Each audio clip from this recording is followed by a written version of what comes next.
Xavier Milei agrees on a new IMF loan of $20 billion and U-turns on his original plan to dollarize the economy. What are the implications of this U-turn for the Argentinian people? And was Milei's plan even a good idea in the first place? From our chat with Michael Roberts, a renowned Marxist economist, a thesis seems to emerge. The promise of dollarizing the economy was mostly a political move to gain consensus from an electorate concerned about the purchasing price of their currency. It would not have served the real interest of Argentinian working classes, but it proved a winning electoral move, yet not sustainable for the lack of dollar reserves. Milei was then forced to follow the standard path of many Argentinian previous governments.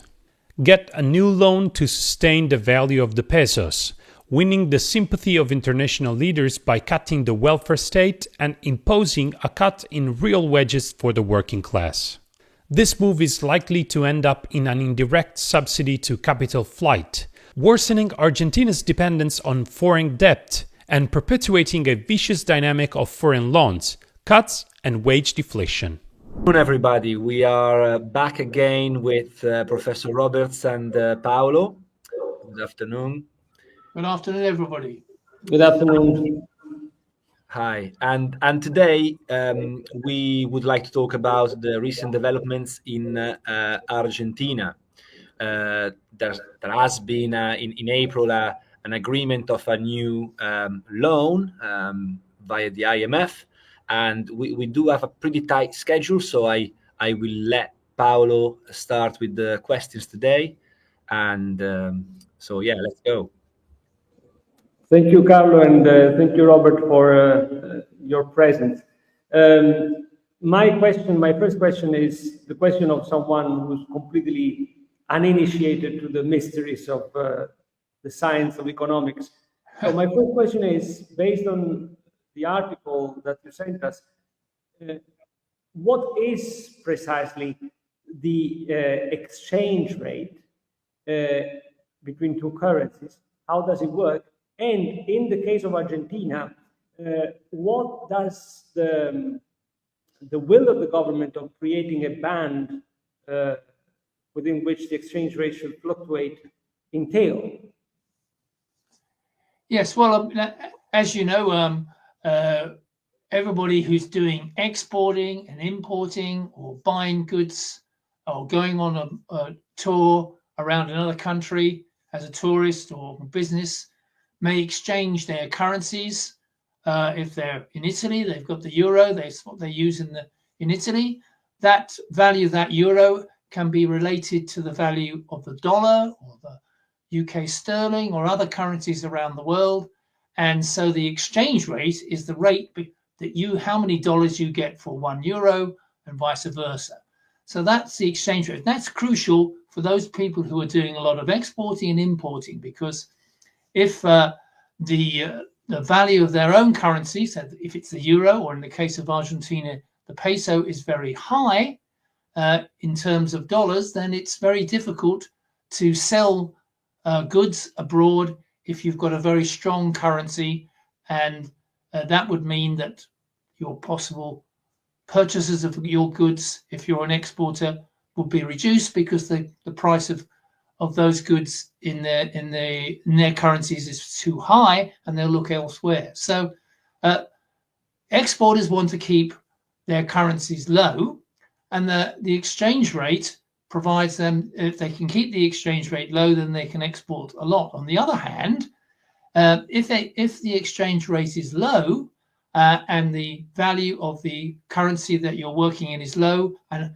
imports that therefore in other currencies are very expensive. So in the case of Argentina, they import a lot of goods. They run a deficit on their trade, and that trade deficit is quite large. So it means if they want to import a lot of goods from other countries, particularly goods that are going to be priced in dollars, then it's going to be very expensive in pesos. So you have a real problem here. In order to try and finance a trade deficit, which Argentina has for many years, and also to cover the loans that they make to try and keep their economy going, which is what they've been doing over decades, and have to pay those loans back and service those loans, They want a stable currency, a peso against the dollar, so that they can work out how much that's going to cost. But what's happened is the peso's dramatically fallen over the years.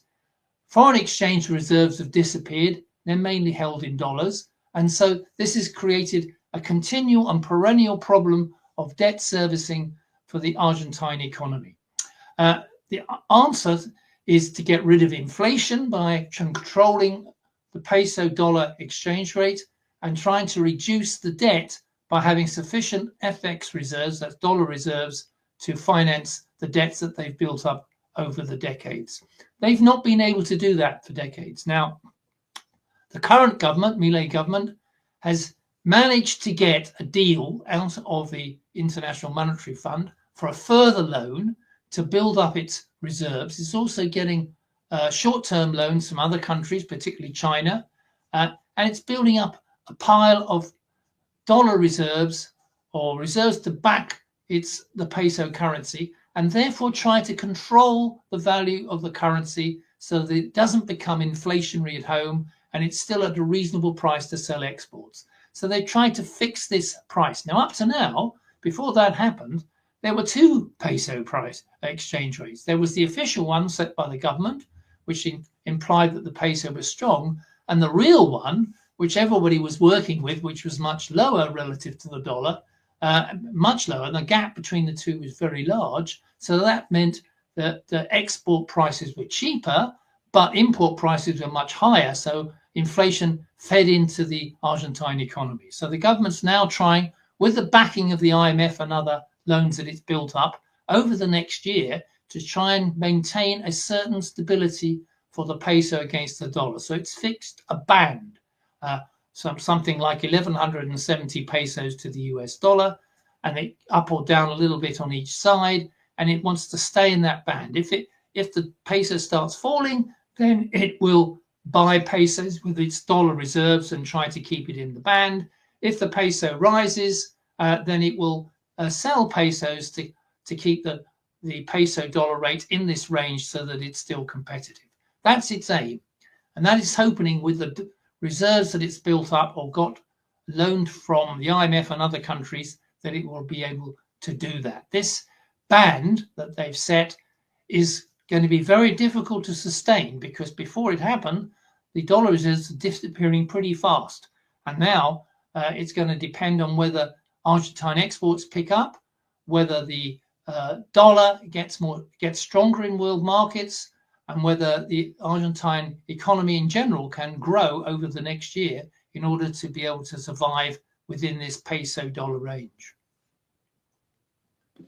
Thank you. Thank you. That was quite clarifying. And the other question I have, again, probably for an expert in economics is a very naive question, but it seems again that the condition of the Argentine economy remains critical, if not even catastrophic in many ways.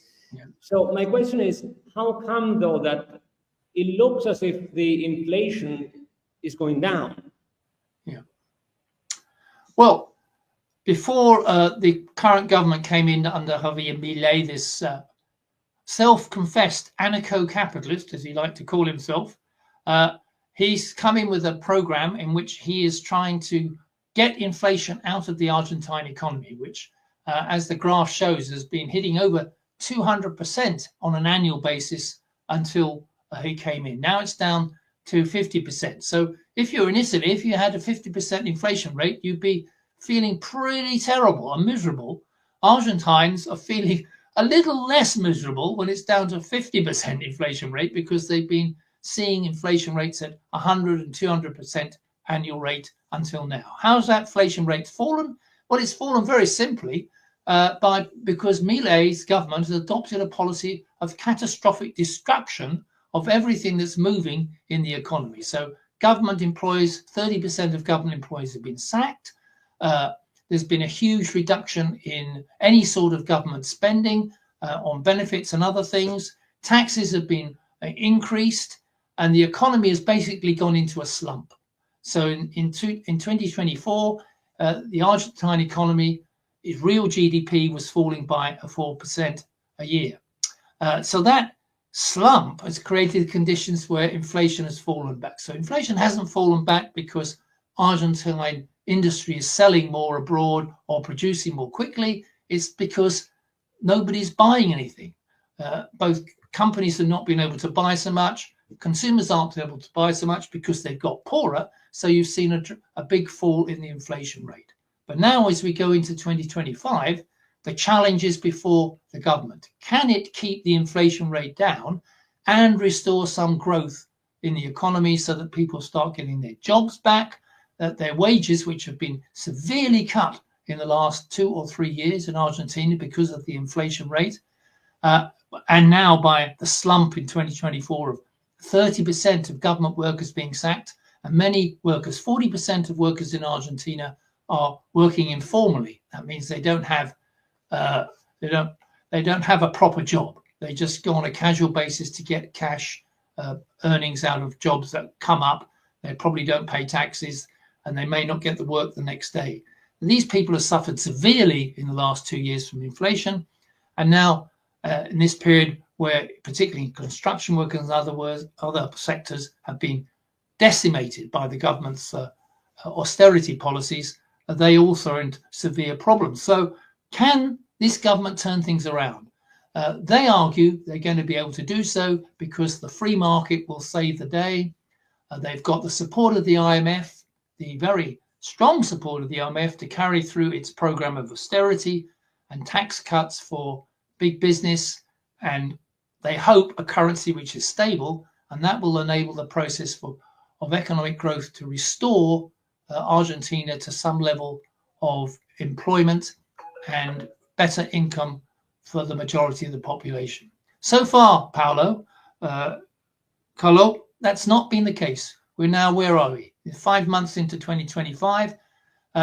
In that period, it's still a massive level of poverty and unemployment in Argentina. The official figures for poverty have fallen from 50% to 39%, but those are official figures. They're not really accurate. And somebody worked out the other day that the official unemployment figure in Argentina is just 7%. But if you add all the people who don't have a proper job every week and are just precariously living from hand to mouth for jobs and other benefits, you're talking about 30% of the population. And the real wages are still well below where they were 3 or 4 years ago. So the situation is still dire. And everything now depends on whether the approach of the government, which is to slash government, which is to subsidize big business, which is to boost tax cuts for the rich. Is this going to turn the economy around? That is the challenge now facing the government. Thank you. Sorry, Paolo, do you mind if I interject a second? Yes, go ahead. On the inflation, because I looking at this graph, if I don't remember incorrectly, I think Milei wins the election in October 2023. Yes, but it looks as if the real spike of inflation is actually after his victory. So I was going to ask Michael if he reckons that the initial plan to go with this full-on dollarization was relying on the basically destruction of the value of the private savings of the Argentinian people. So if letting inflation run wild for a few months, similarly to what I think happened in 1990 when Menem won the election before he went for the currency board, if that was part of a strategy that nevertheless looks like wasn't possible to implement. So what do you think about the fact that there's been this spike of inflation actually after Milei won the election? Because I am a little bit curious. Well, I think as it were, the momentum for inflation was taking off during the victory of Milei, and up to then, Foreigners were not investing anymore. Money was being taken out of the country in big droves. Dollars were disappearing. The foreign exchange reserves dived as a result. So there's hardly any money left in the government kitty to finance any sort of program or to meet the debts that they've built up. So what happened was that the currency, the peso, dived really. So it's weakened incredibly, so that basically that meant that anything in the Argentine economy for consumers, if they were purchasing, or companies, if they were purchasing imports, and there was a lot of imports to purchase, suddenly rose in price dramatically. And you can see on the graph all these different sectors which took a huge rise in inflation. That was because of the election uncertainty. That was because the money was disappearing from the economy.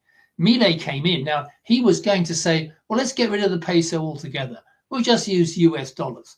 If he'd done that, yes, inflation would have come down, but there were hardly any US dollars in the economy. So basically, everybody would have been dramatically reduced in poverty, not just the 50% or the 39%, which is officially the case even now, but we would probably talking the majority of Argentine people would be in dire poverty if you'd gone to dollarization, because they held hardly any dollars. The only people who hold dollars at that time would have been the very rich. So they would have been okay, but everybody else would have been in severe trouble. So that idea of dollarization, and also he said, let's get rid of the central bank. We don't care about FX reserves. We don't care about trying to control inflation. We get rid of the central bank. We just have dollars. That's the end of the problem. That was his campaign position, amongst other things, which were equally mad, but I won't go into them. But when it came to the crunch, he couldn't implement that. It wasn't possible for him to do that and probably politically survive. It would have been a dire situation, despite the fact that he won the election and had a certain degree of popularity. So he drew back from that. And he eventually turned against everything he said he was doing before to go to the IMF and to other countries to get loans, to do what all the other Argentine governments have done up to now, which is to borrow more to try and solve the problem that they have precisely at this moment. The difference this time is that they're not borrowing more in order to try and spend to keep benefits going, to keep government services going to some extent, which is what the Peronist governments would do. But because the private sector got nowhere, all that did was build up yet more debt, which had to be dealt with later on. So each Peronist government and right-wing governments before in Argentina borrowed more, got nowhere, ended up with more debt, defaulted on several occasions on that debt, had to have that restructured. Mille says, no more of that. We're just going to cut government out completely. We're not going to spend any money. And so this is the program of severe austerity, which he hopes will shock the Argentine economy into a better position down the road. Everything depends, of course, upon the private sector leaping forward, investing in Argentina, trying to boost their exports and in the areas where they have some advantage in world markets, and transforming the position that way. Will the private sector do that in Argentina? Well, up to now, all the private sector has ever done in Argentina is as soon as they get any money, they sell it, get it abroad, turn it into dollars and send it abroad and hide it in havens, tax havens and so on. That is the process of leakage which has taken place for decades in Argentina. Whether Milei will change that position, I extremely doubt. But we'll see, because he's going to the election, the midterm congressional elections, like in the United States. They have a midterm elections. That'll be in October. He hopes to be able to show the economy's better off and that he can win a majority in Congress, which he doesn't have at the moment. His party is a very small minority, and the Peronists and other parties dominate Congress. So by the way, he got this IMF loan against all laws in Argentina. There's a law in Argentina which says you cannot take out a loan with the IMF without Congress approving it. He just ignored Congress and did it through an emergency decree. Where have we heard that in Trump's America? Another sort of Trumpist measure to get this loan through. So he's putting everything on the line to transform Argentina in the interest of Argentine capital. He hopes to get away with this over the next 6 to 12 months.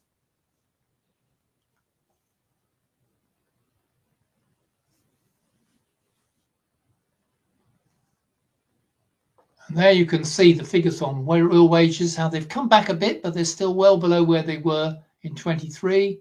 You can see that the growth rate per person, or the total amount of GDP in Argentina has collapsed from 2010s down to 2020. It's made a bit of a recovery since the COVID slump of 2020, but it's still way, way below.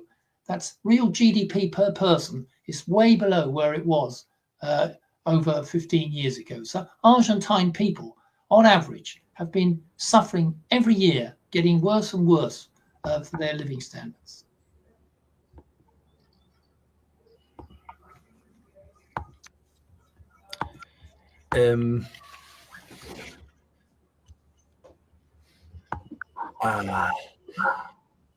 Apologies, but my StreamYard is having some serious issues. I look as if I was frozen, so I might have to step slightly back on the thing. Yeah, thank you very much. I was actually going to read a tweet from Christina de Kirchner, which basically was confirming exactly what you were saying. So now I had to close everything because otherwise my computer would have probably collapsed. But the title of the tweet was "Hey Milei, your Austrian economic plan went bust, and you basically turned yourself into another little IMF boy. So you had to do what Macri had to do in his previous government, which is very similar. It was quite good. It's a pity that I don't have it anymore. Paolo, do you want to ask the other question? And in the meanwhile, I try to see. Yes,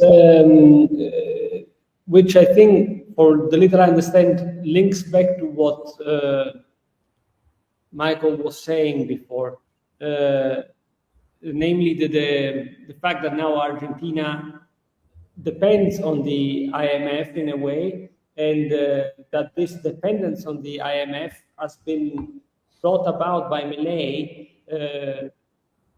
in a way bypassing the normal procedure of the law. Now, this situation of a state, a sovereign nation, depending on a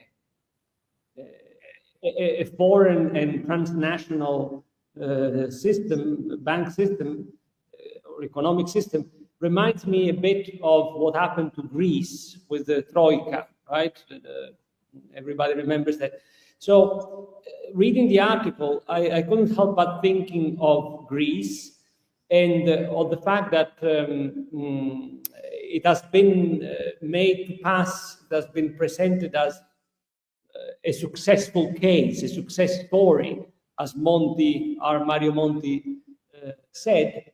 But for what I know, for what I hear, for what I read, for what I listen on various YouTube channels, the situation in Greece remains extremely severe for the middle and the lower classes, with a growth in poverty, in fact. And so the situation of Greece is catastrophic. My question is, can we establish a parallelism, a comparison between what is happening to Argentina today and what happened to Greece under the Troika? That's the first part of my question. The second part of my question, if this is so, can we take Greece as it is today as a benchmark for what will happen to Argentina in the next few years, 5, 6, 7 years to come? Paolo, I think you're right. I think if you remember the situation in Greece, which, by the way, it's going to be in July, 10 years since the Greek people were asked to vote on whether they wanted to accept IMF Troika austerity in a referendum. It was a massive campaign. The media in Europe and in Greece to try and persuade the Greek people to vote yes to accept the Troika deal. The leftist government, Syriza at the time, officially was against the deal, but did no campaigning for it. But nevertheless, despite all the odds, the Greek people voted 60-40 to reject the Troika deal. The next day, the Syriza government accepted it, which is an indication of an example of how firm you need a government to be, if it's going to defend the interests of working people, as in Greece.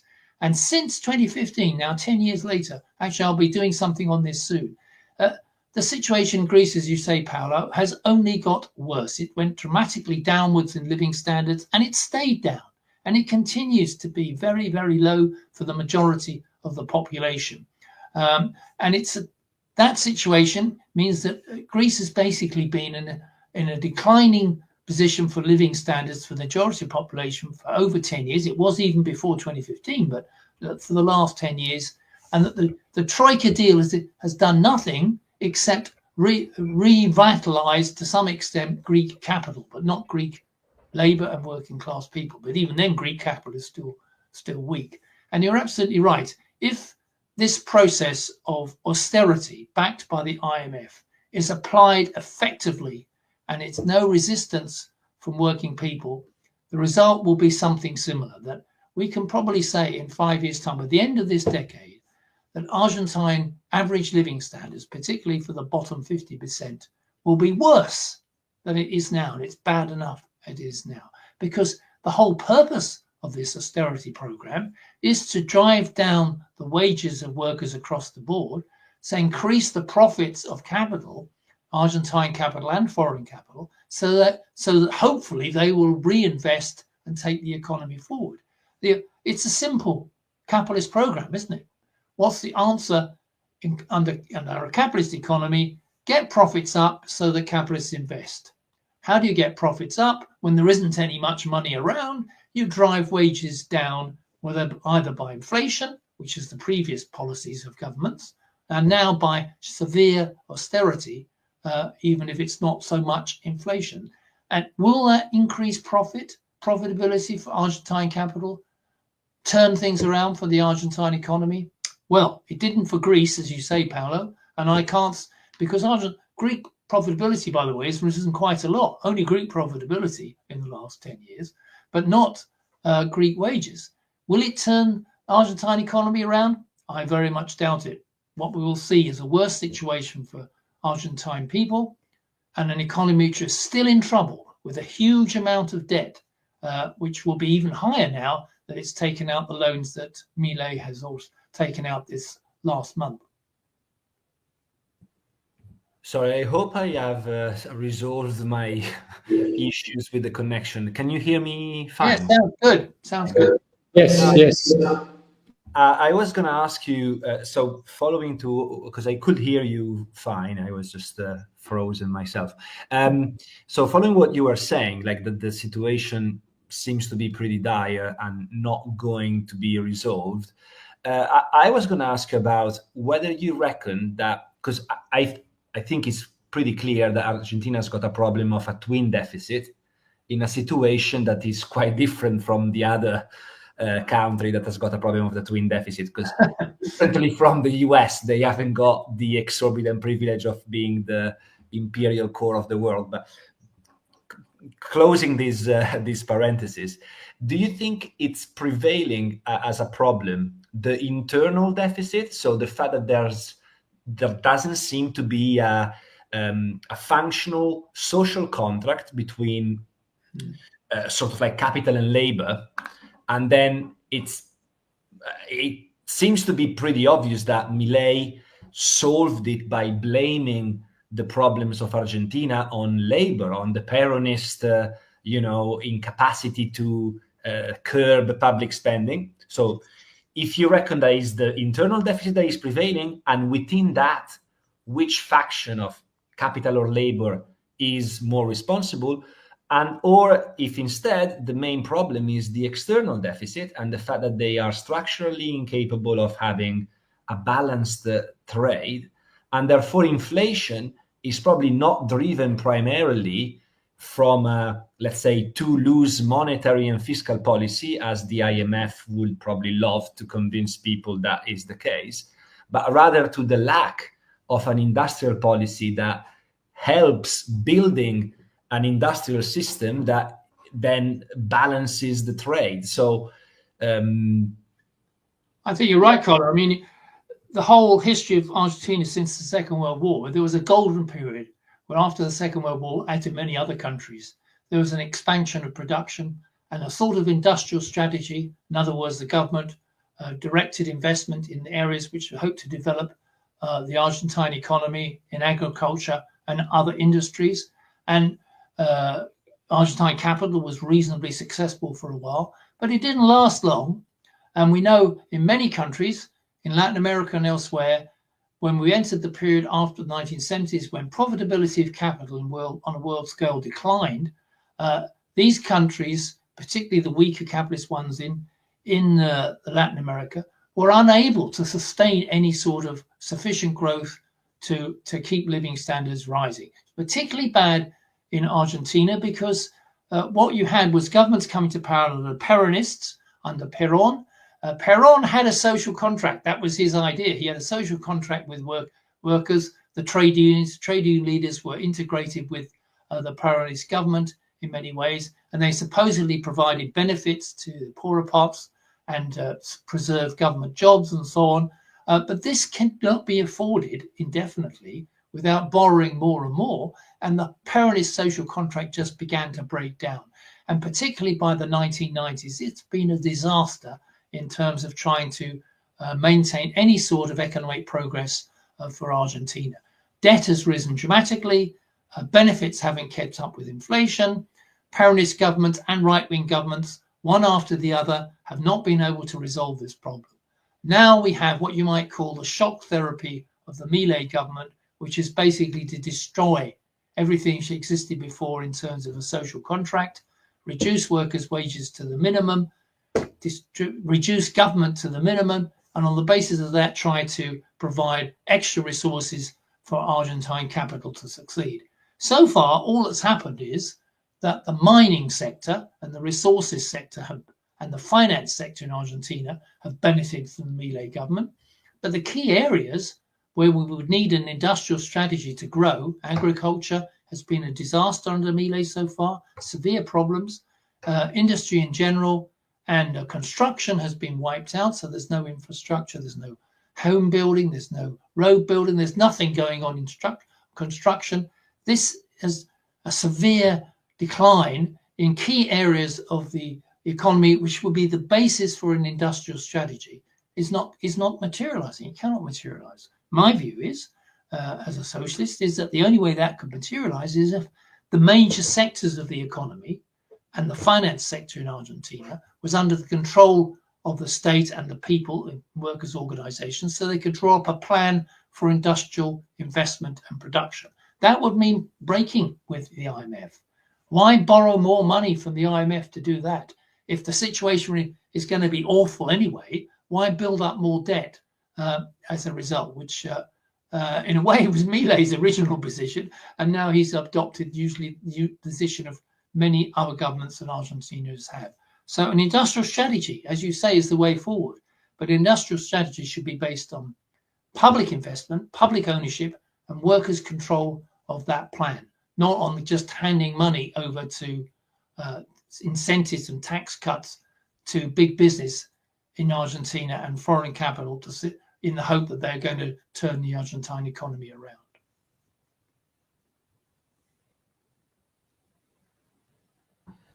Sorry, more of a political question. So, do you think that the idea of the dollarization, together with the chainsaw, pictures, I mean, was the dollarization sort of like card played as a populist way to gain consensus from a population that ultimately who loses from a devaluated pesos is the person that earns in pesos. Yeah. So the way to get popular consensus for a plan that turned out to be against you, public sector worker, is to convince you that I will at least sort out the inflation problem.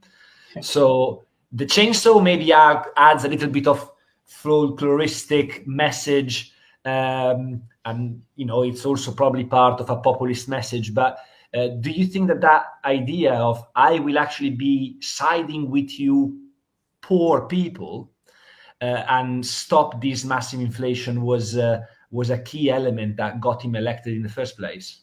Absolutely, definitely. I mean, desperation on the part of the Argentine population. And they've tried right-wing governments, they've tried Peronist governments. Nothing has changed. It's only got worse and worse. And particularly after COVID, it got worse. So the situation has been dire. And so along comes this dynamic, theatrical personality, TV man, who also claims to be an expert economist, who knows what he's doing. And he says, I can get rid of inflation. I can get the economy going in 2 minutes once we wipe out all this corruption, all this waste, and so on, which rings a bell with people. They recognize this. So particularly those who are not in the organized movement, not in the public sector, but everywhere else, which is the majority. That was sufficient to give him a victory as a president. He doesn't have overall majority in the Congress. So that shows that there's still a big division within the Argentine electorate about what direction to take. But he won that on that basis, that he was going to solve inflation. Now he's going to go into the October midterm congressional elections claiming that he has reduced inflation, which you could say he has from 200%, as you said, Carlo, immediately after his election, now down to 50%. All I could say is if in Europe, if we had 50% inflation, you wouldn't win an election on that. But this, in the relative change for Argentina, it may have some basis for traction for his party to gain seats and votes. We'll see whether he gets a majority. If he gets a majority, then things are going to go really even harder. We shall see big measures being made to slash all the gains that workers have made, insofar as they've got them over the last decades or two, particularly amongst public sector workers. If he doesn't, then the economy is going to, the politics of Argentina will be paralyzed, and that situation will be much more to the point, to a tipping point, as we go into 2026. Sorry, can I just carry on this note? Because going back to the idea of the plan, I was thinking that possibly a way that corroborates the idea that it was basically just an electoral move is the idea that I don't think that if I was part of the real oligarchy of Argentina, I wouldn't really care about moving to a dollarized system, because I would probably already earn my stuff in dollars. Yes. So if anything, it would have been more, I was kind of thinking like to trace it back to which factions of capital would favor which type of solution. And if anything, maybe more of a currency board would have been useful for other sectors that might earn in pesos, and would want to go like Menem style, a one-to-one parity, so that they can then get it out of the country. That goes on for 10 years. Then you've got the 2001 crisis. You default on your debt.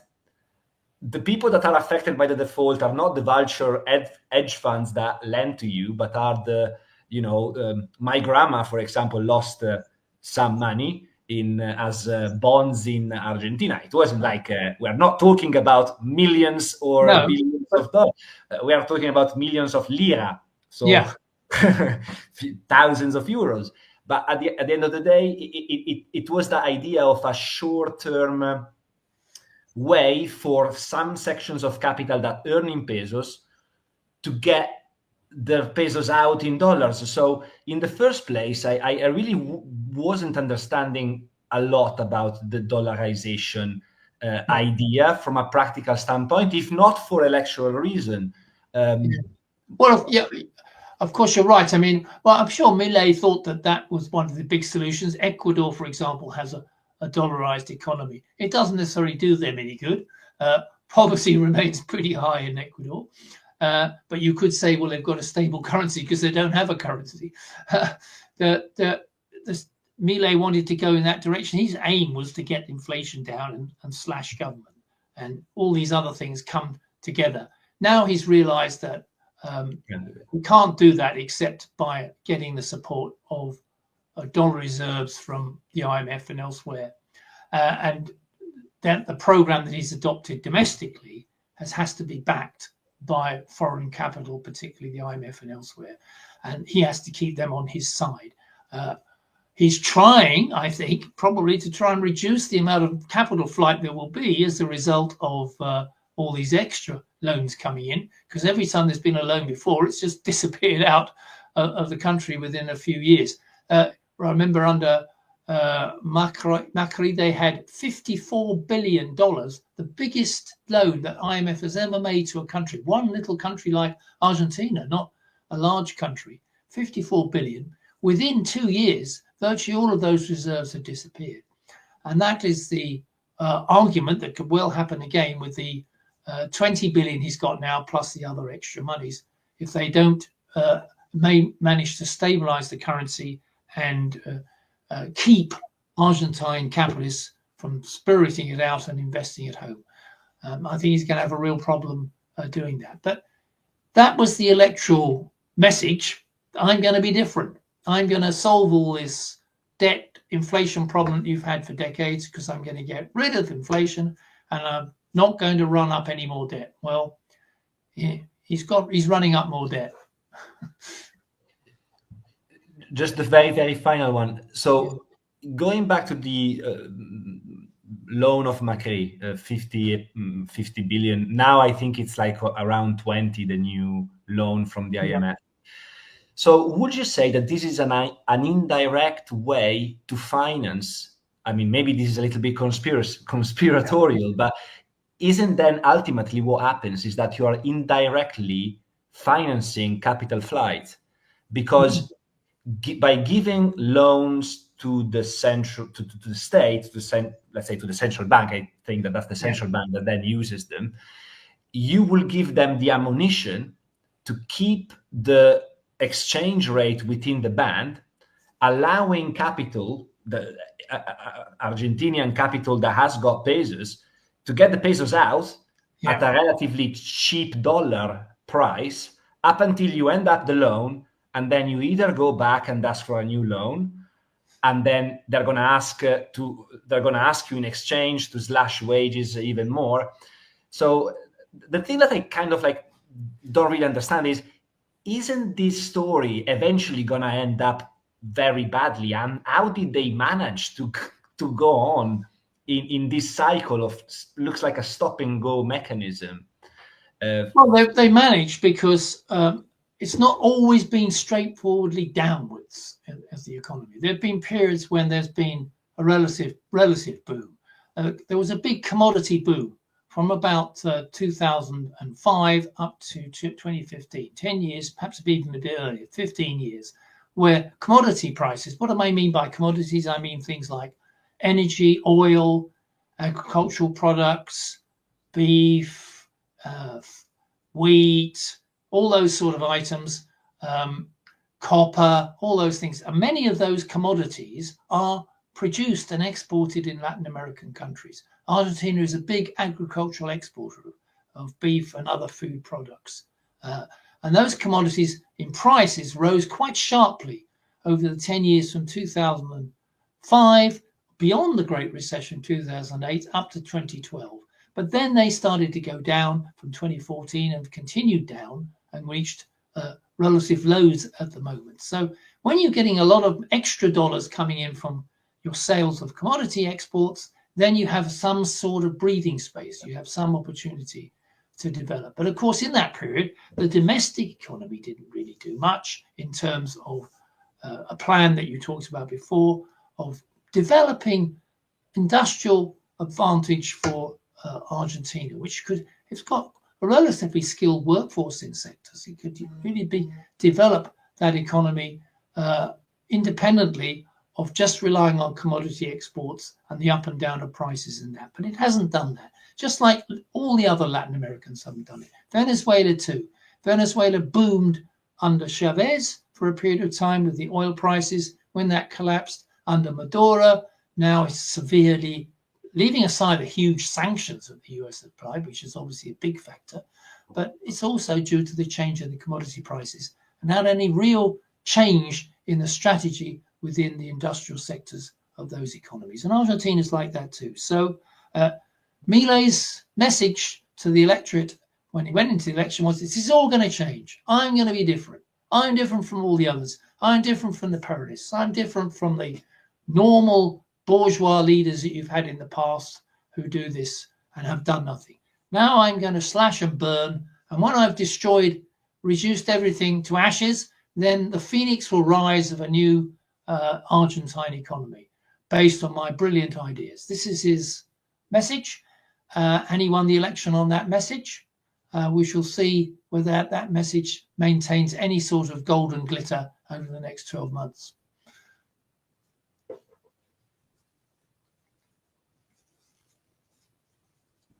Paolo, do you have a last question, or we can... No.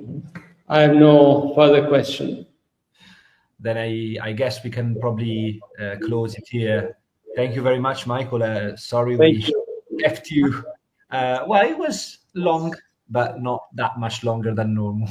No, it was good, Paolo and Carlo. Thanks for inviting me. Thanks to you all for watching this video. I'm Diego and this is 99 Media. We are a collective of journalists, activists, philosophers and artists whose goal is to build a media for the 99%. If you want to support our work, please like, share and subscribe to our channel. You may also want to support us by joining our funding campaign at the links in the description below. Thanks again and we'll see you all next time.